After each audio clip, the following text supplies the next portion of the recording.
If as a child I learned that I'm not allowed to have needs because they were just a burden to the parents, I am going to pretend that I don't have any. I have no needs. In fact, I may not even have any feelings other than maybe anger or something. So I may just go through life just, walled off. I don't need people. I don't need anything. Because people aren't safe. Because if my earliest experience of people was, they're telling me they want things from me, they're not accepting me, I'm not allowed to come to them for comfort, I don't even learn what my needs are, but I learn that in order to stay attached and for my own survival, I'm going to push all those needs down to the point where by the time I'm a toddler, I don't even have any needs. I'm just going through life from the head up, going through the motions. And to some extent, I think every person on the planet goes through something like that. And that's what I talked about with my therapist today.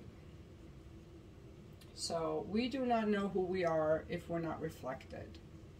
We don't know who we are if we're not reflected.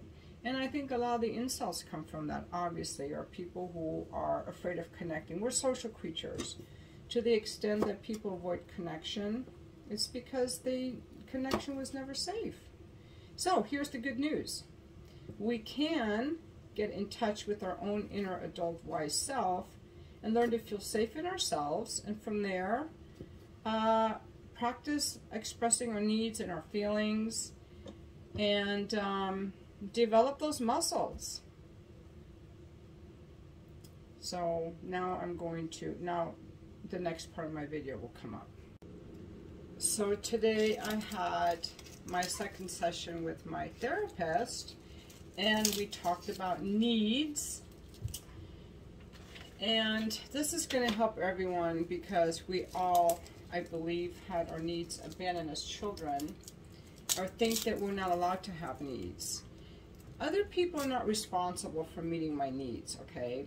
But at the same time, people are social creatures, and when I get all walled off and go, I don't need anyone, I don't need anyone, I don't need you, that's called being walled off. So we have to be vulnerable and connected, appropriate to the level of intimacy we have with people. And certainly people that we care about, that are close friends or partners or children or parents or family, they care about our needs. If I say, please don't wake me when I'm sleeping, or could you turn the music down, or, they're going to care. Or if I say I'm really sad when this happens, they're going to care. But they won't know if you don't have needs. And having needs is also a good thing for yourself, but a lot of people are afraid of their needs. They don't even know what their needs are. So I'm doing another one of these cooking videos, I guess, and I'm making my purple carrot dinner right now. And I'm going to talk about needs while I do this, because I guess some people like my cooking videos. I'm making Caribbean sweet potatoes. And I already cut the mango. This mango is super ripe, so I'm very happy I'll be able to make this. So I am going to turn the sound off for a moment because it's going to be noisy when I do this. So one moment. I'm not gonna make the noise now, but I push down on this to get the skin off. That's just how I do it. Alright, so I just press down. Now I can remove the skin.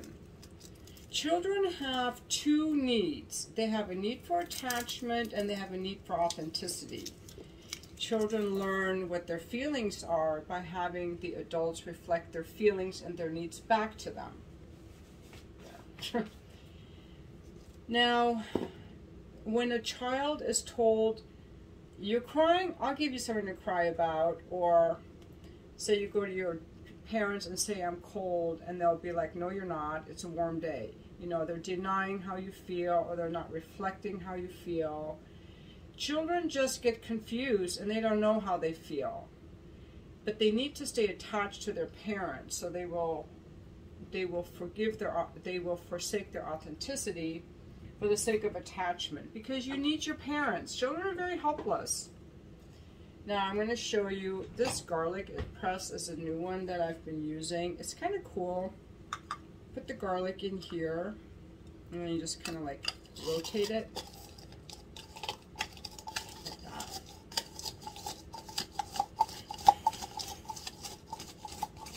Give you guys a little entertainment.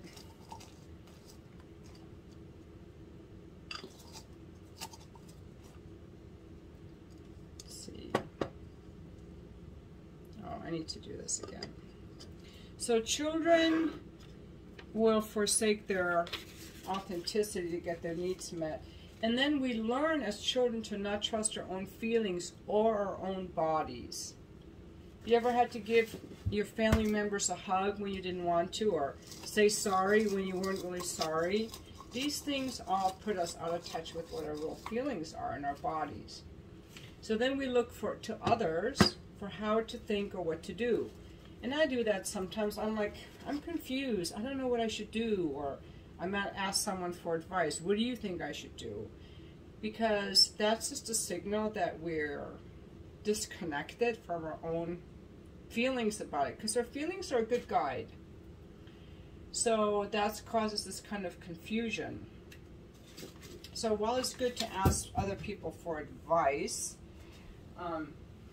sometimes asking like, well, what should I do, could be giving someone else the power. It's a sign of wounding. So then she did like a little meditation thing. She calls it hypnosis, but it's like a deep, you go into a relaxed state and you picture things and you learn.